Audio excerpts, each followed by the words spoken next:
E aí, galerinha, tudo beleza? Tudo tranquilo? Vamos retomar aqui os nossos estudos sobre os movimentos sociais no Brasil colonial. Só recapitulando, nós vimos nos vídeos anteriores a, as revoltas, né, nativas, a resistência dos nativos do Brasil, a resistência dos escravos e algumas das revoltas nativistas, né? A aclamação de Amado Bueno e a revolta da cachaça no Rio de Janeiro. É interessante frisar que essas revoltas elas estão associadas ao contexto político, social e principalmente econômico da época e do local onde estamos falando. Então vamos retomar aqui com a chamada Revolta de Beckman, que aconteceu no Maranhão em 1684. Essa revolta ela trazia as divergências entre os fazendeiros e os jesuítas. Os jesuítas que vieram na missão aí de pacificar o conflito entre colonos e nativos, catequizando os nativos. Aí você para, né, diz como assim pacificar, porque o processo de catequização foi um processo tão brutal quanto a violência, porque foi um processo aí de aculturação, né, dos povos nativos, mas visto a violência na força física, né, vamos utilizar esse termo pacificação aí entre aspas. A liderança coube aos irmãos Beckman, Tomás e Manuel, né, Beckman. E dentre os motivos que geraram aí a revolta estavam o descumprimento dos compromissos da Companhia do Comércio do Maranhão, né, na utilização de mão de obra nativa. Esses compromissos eles proibiam justamente a utilização de mão de obra nativa e não era o que estava acontecendo lá no Maranhão. Então isso aqui a gente pode chamar de uma revolta social mesmo, né? Fora isso, né, eles estavam reivindicando também o alto preço nos produtos, tá? E a má qualidade.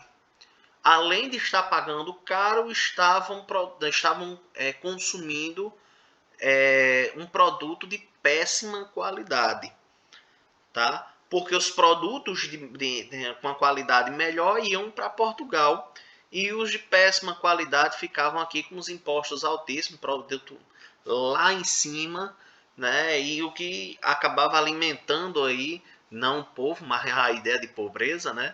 E por aí vai, tá?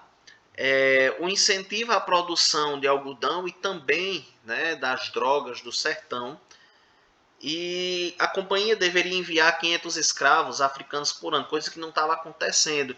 Até porque, como eles estavam utilizando a mão de obra nativa, não tinha necessidade desses aqui chegarem, tá? Isso uma uma certa revolta, foram, né, atrás desses, vamos botar assim, desses direitos, né, atrás dessas reivindicações, e o desfecho foi o enforcamento aí dos líderes, né, os irmãos Beckman, que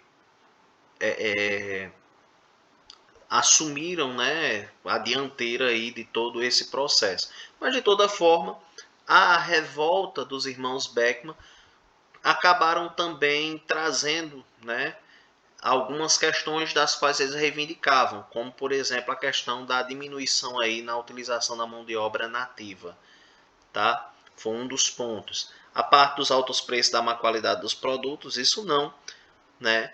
Mas foi uma das reivindicações deles. Uma outra, né, um outro importante movimento social, movimento nativista, foi a Guerra dos Emboabas, né, entre 1707 e 1709, e nós já estamos falando da região mineradora, tá? Essa Guerra dos Emboabas foram travadas entre os bandeirantes, né, paulistas, contra os forasteiros portugueses imigrantes que eram chamados de emboabas. E eram chamados de emboabas porque eles utilizavam a bota que tinha umas penugens na bota, né, que lembrava aí um pássaro que é chamado de emboaba, né? E por lembrar isso aí ficaram conhecidos, né? Os portugueses e os imigrantes, que eram conhecidos como forasteiros, passaram também a ser conhecidos como emboabas. Esses emboabas, eles estavam ali ganhando espaço no comércio, né? Como a região das Minas Gerais estava mais distante, né, dos centros comerciais urbanos, então esses emboabas acabavam fazendo a ponte entre esse comércio e a região das minas. Mas os bandeirantes, alguns desses bandeirantes também faziam isso, tá? E começaram a se sentir, né, ameaçados. O resultado, né, foi uma disputa que se dava sobretudo pelo comércio da região aurífera, né, e sobretudo porque haviam outras questões também por trás.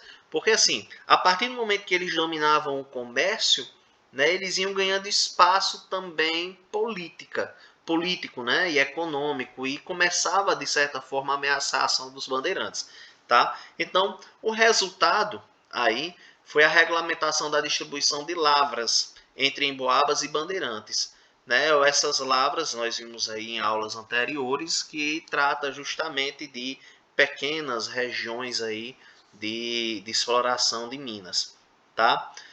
Por conta disso, se regulamentou a cobrança do quinto, né? Que é justamente a quinta parte, porque um outro detalhe também, tanto Bandeirantes quanto Emboabas, à medida que eles iam fazendo esse comércio, né, entre as regiões, né, comercial e tal, também, como eu disse, sobretudo pelo comércio, eles também iam atrás de ouro, tá? E a coroa portuguesa começou a observar que essas ações estavam dando certo prejuízo. Então eles decidiram cobrar o quinto, né, que é 25%, um quinto, né, aliás, 20%, perdão, 20%, um quinto, né, a quinta parte da produção do ouro anual era dada ali a Portugal, ia como imposto, né, era os 20% ali de toda a produção do ouro, tá? E além disso, eles dividiram a capitania de São Vicente entre a capitania de São Paulo e Minas de Ouro e criaram a capitania do Rio de Janeiro, tá? Essas capitanias elas eram ligadas diretamente à coroa portuguesa, que vai assumir aí o controle administrativo da região de Minas.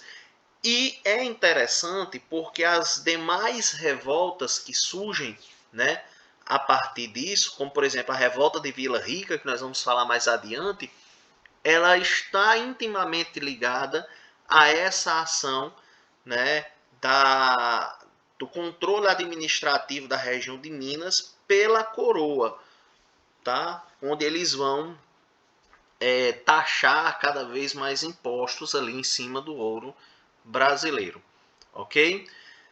E aí uma outra guerra interessante, né, um movimento social interessante é a Guerra dos Mascates, aí entre 1710 e 1711, que foi gerada a partir do descontentamento dos colonos com a metrópole.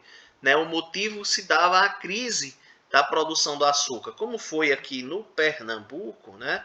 Como foi aqui no Pernambuco, então e quando olhamos aqui para o ano, né, 1710, 1711, nós já vamos evidenciar essa crise da produção de açúcar, né, que foi gerada a partir da expulsão dos holandeses, né, e o comércio do açúcar nas Antilhas, que eu falei no vídeo anterior, também que foi motivo da revolta lá, né, da revolta da cachaça, tá? Nesse sentido, né, aí o comércio aí, né, com açúcar nas Antilhas, que foi desvalorizado, tá?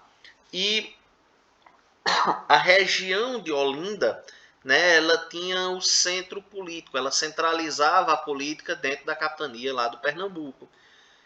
E foi travado, no caso, entre recifenses e os habitantes de Olinda, tá? Não vou nem...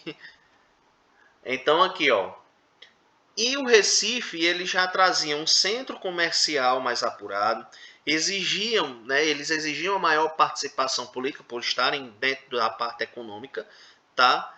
E na revolta aí, o Recife ele é levado à categoria de vila em 1710, o que aumenta aí a revolta dos habitantes aí de Olinda.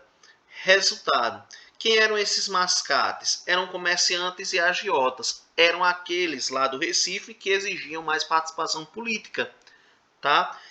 Olinda centralizava a parte dos engenhos, tá? E esses senhores de engenho de Olinda, eles organizaram uma marcha ao Recife, né, iniciando aí uma disputa que foi conhecida como a Guerra dos Mascates. A coroa tenta mediar a situação, nomeando um novo governador para Pernambuco, tá? Os mascates eles saem vitoriosos e o Recife, além de continuar como vila, torna-se a sede da capitania de Pernambuco em 1711. Beleza? E com isso nós vamos para o nosso último movimento social, até porque os movimentos nativistas, né, as revoltas, libertação nacional, melhor dizendo, nós vamos deixar aí para uma próxima aula. Essa revolta de Vila Rica, ela também é conhecida como a Revolta Felipe dos Santos, porque foi justamente o Felipe dos Santos um dos principais líderes da revolta, mais o Pascoal da Silva Guimarães e o Manuel da Rosa. A revolta de Vila Rica também é tida como uma revolta que vai principiar o movimento pela independência, vamos dizer assim, né? Pela separação aí de Minas e Portugal, que ficou conhecida como a Inconfidência Mineira, tá? A Inconfidência Mineira que acontece lá em 1789, beleza? Mas se fizermos um contraponto aí entre a revolta de Vila Rica e a Inconfidência Mineira, as reivindicações são praticamente as mesmas, tá? E na realidade, a Inconfidência Mineira ela complementa a revolta de Vila Rica ou a revolta de Filipe dos Santos. Beleza? Até o desfecho dela foi similar à Inconfidência, porque só o Filipe dos Santos aí foi enforcado, tá? Porque foi o que assumiu aí, semelhante aí à ideia do Tiradentes lá. Tá joia? Então, com isso, essa revolta de Vila Rica, né, se dava aí pela disputa dos colonos versus a metrópole, porque eles eram contrários ao estabelecimento das casas de fundição e à falta de alimentos. Ora, as casas de fundição, elas eram nada mais nada menos do que entrepostos fiscais, né? Elas iam contabilizar aí a questão do quinto, né? Iam fundir o ouro, né? Taxar o ouro, tirar o imposto em cima do ouro e tudo mais.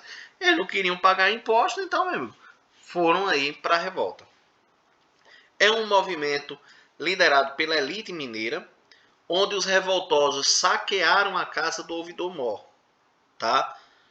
O resultado disso foi uma forte repressão da revolta. Aqui a coroa entrou muito forte nesse sentido, tá? Filipe dos Santos ele é enforcado e os demais envolvidos têm as suas dívidas perdoadas. Qualquer semelhança não é mera coincidência com a Inconfidência Mineira, beleza? E só voltando aqui, já ia passando aqui, desculpem, é interessante porque aqui ela teve uma ação um pouco minimalista. Já na Inconfidência Mineira, a coroa ela pega um pouco mais sério, porque ela já vai olhar para o passado histórico e dizer, eita, anos atrás aconteceu isso, algo semelhante a isso. Então nós não podemos permitir que isso aconteça posteriormente. Beleza? Pessoal, é isso, né? Das revoltas sociais, nós temos isso aqui. Uma sugestão básica, façam aí uma linha temporal, certo? Dessas revoltas, esquematizem elas, tá? Que aí vocês vão ter mais ou menos a noção daquilo que eu falei a respeito dessa sociedade, né? De como vai se dar a dinâmica social aí. Beleza? Até a próxima aula, pessoal. Tchau, tchau.